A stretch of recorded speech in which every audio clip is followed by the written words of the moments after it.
get off center and your walls will be uneven. So where you can see it kind of creates a little dimple. And then I just use that as a little guide to where I should like start towards my body. So are you using your sponge now? Not quite yet, but I can. You can. It's kind of whatever.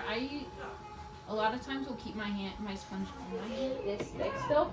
I probably would go like till about there, to where you can kind of see your needle tool kind of angle in. That's where I would go ahead and stop. So I'm gonna go a little deeper over it. Like, go ahead and turn up your wheel just a little bit. Yeah, that's a perfect speed. That's what I would usually have yours at.